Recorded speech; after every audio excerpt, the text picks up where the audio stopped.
Let me tell you a little bit about Mark.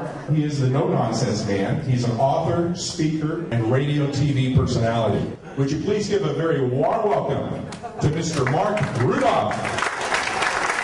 How many of you believe that men and women are not equal? Only 3 hands. Really? Okay. I want to come back here. So you believe men and women are not equal? Okay. Did you ever take algebra? I think most people in the room have taken algebra. Okay. In algebra, we learned that there are 2 kinds of relationships: equal to and not equal to, right?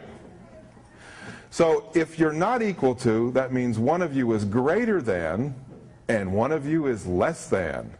So who decides? And how does that affect your sex life? The thing is that if you're not equal, that means somebody's greater than and somebody's less than, and that means you're going to have a pretty lousy relationship. And guess what? Most relationships are just like that. And somebody has to decide that one party is greater than and one party is less than. And guess who's usually greater than?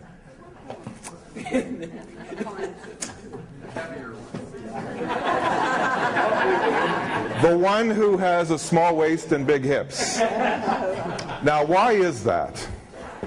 That's what we're going to talk about tonight, because it's a disaster. I am the no-nonsense man, so I should define for you what nonsense is. Nonsense is the double standard women have, where they're capitalists at work and socialists in their social lives. And what do socialists like? I mean, California should know because we just put 2 more back into office. Socialists like entitlements and redistribution of wealth. She wants him to redistribute his wealth to her, because if he has more wealth, he should give it to her. That's socialism. And that's what nonsense is. It's the double standard. A woman says, I can go to school, I can get a great job, corner office, but when I leave work, I need to be given free drinks and free meals and taken on trips. And guys go along with it. And I wonder why they do that. Now men, the reason that happens is because in that situation, women are what I call merchant marines. That's M-A-U-R-E-E-N-S. And a merchant marine is a woman who drops her anchor into a man's wallet with his consent. A merchant marine is a synonym for a gold digger. Now I've said many times that there wouldn't be any such thing as a gold digger if there weren't any such thing as gold givers.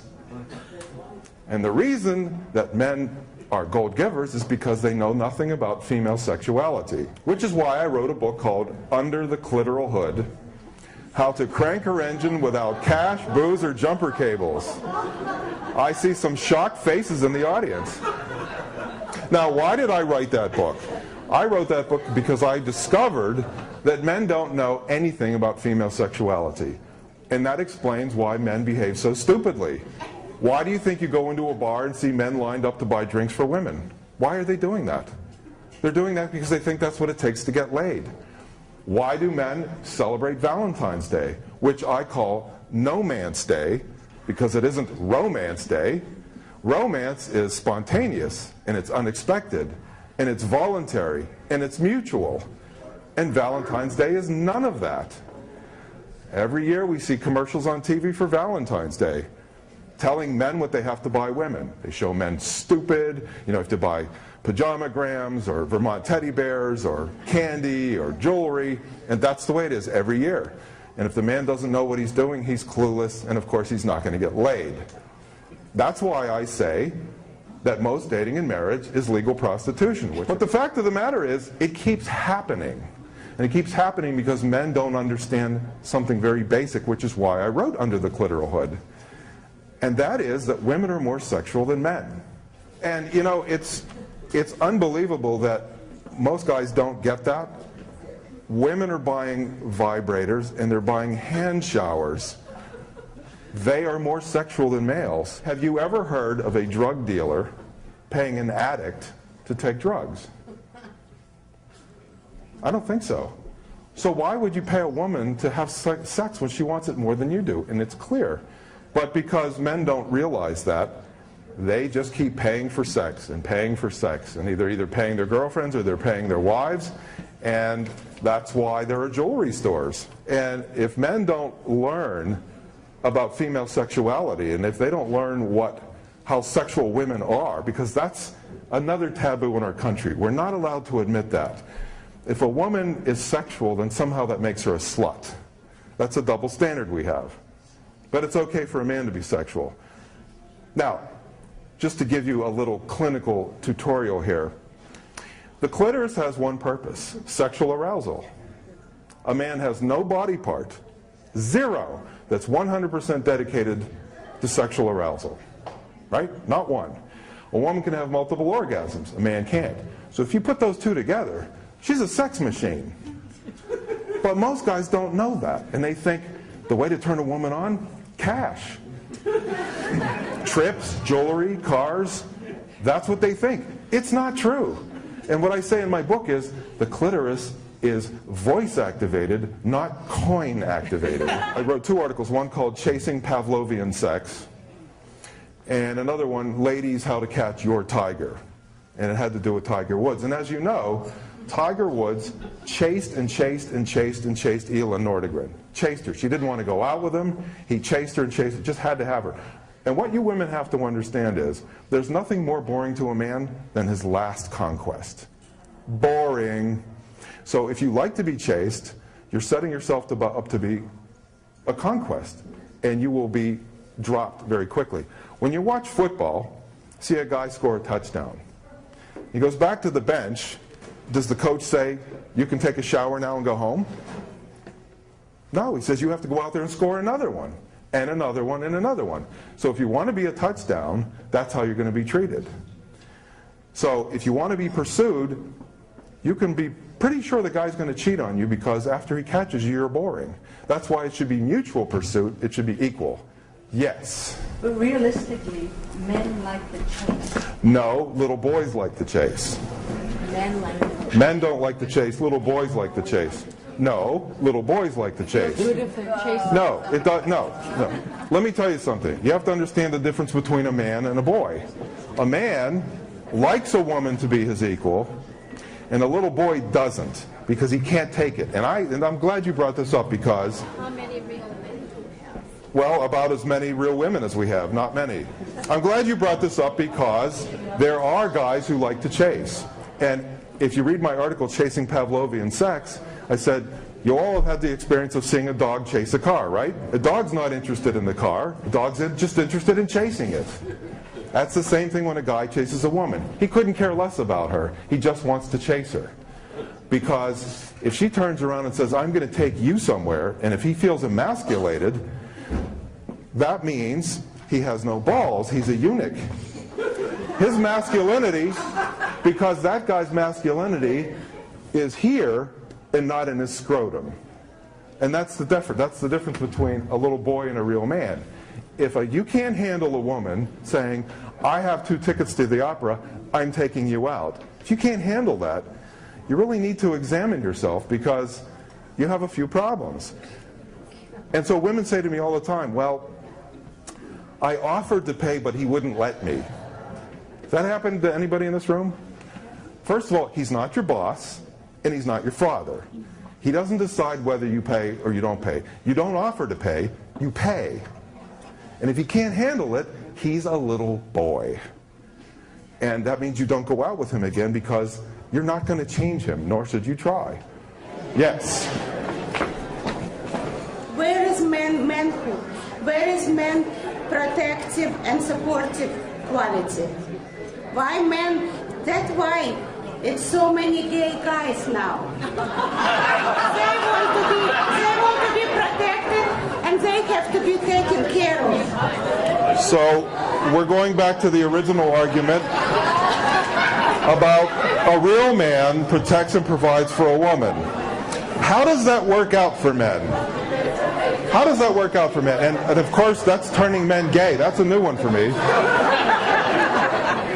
Women file 70% of the divorces. How's that working out for men, the protecting and providing bit?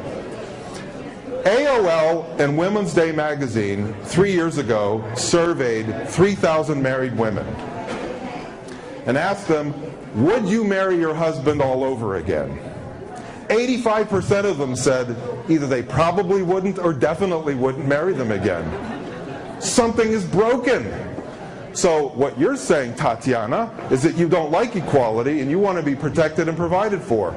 And what does the man get from that? What does he get out of that? I want men next to me. Yeah. Men. Yeah. Not somebody with spreaded hand. You know, I cannot respect men who wait for handouts. Well, From women. what is it when you get it? Is it not called a handout? No. Oh, I see. Why didn't I think of that? So when a woman has her hand out, that's not a handout. But when a man has his hand out, then it's a handout. We have more psychologists than ever in this country, and we're more dysfunctional than ever in this country. So I decided to look at the situation logically. I looked at my own life, I looked at the lives of my friends, and I've been on radio and TV. I interacted with callers all over the place. I keep hearing the same things over and over again. So I just made a very logical conclusion about what's really going on. And what's really going on is that men are wimps, they're eunuchs, and women are merchant marines. They expected to be paid for sex, and that's why men and women don't work. So I said, okay, that's what's happening. How do we fix it? And how we fix it is we treat each other like peers. So if you're a woman, you can get a college education and you can get a great job, you're not going to be protected and provided for. That's the way it is. The whole feminist movement was about equality. So when you get equality, well, not so fast. Not so fast. I don't want to give up the free drinks. I've been on TV so many times debating about ladies' nights. And women are so angry, they think that's a fundamental right and should be in the Constitution. Now why? Huh? Bitter? Are you bitter? You bitter. You sound very bitter. You sound really bitter. Really? You are very bitter. Very bitter man. A very bitter man. I'm a very bitter man because we have an 11th commandment in the United States. The 11th commandment is thou shalt never criticize a female. And if you do, you're a misogynist. And if you've noticed, I've criticized not males nor females, I've criticized behavior. And just because I'm not married currently doesn't mean I'm bitter. But I saw... What? I reek of bitterness. Why do you say that? Huh? What positive words have I said about women and men? It's very simple. I said treat each other like peers. Well, how's that not positive? What? The clit hood rocks. You know that. Yeah, of course I know that. Of course I know that. She said the clitoral hood rocks. Of course it does. I would like to thank you for showing up. I hope you will visit my website, thenononsenseman.com. Unlike what these women in the back said, I am not bitter. I like women very much. Women, in my definition, are adults who like to be treated like equals and who can take care of themselves. Those are women, and I like them very much. And by the way, dear, they like me.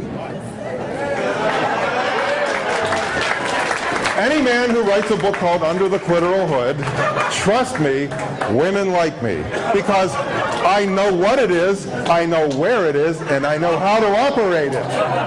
So, I know you're about to go out there and mingle and dance and have a good time. And I can't imagine how many guys are going to go right up to women and say, can I get you a drink? Can I get you a drink? What can I buy you? Because Rich said I'm going to find the love of my life tonight, and if I have to buy her, damn it, I will do it. Thanks again for coming. I had a lot of fun.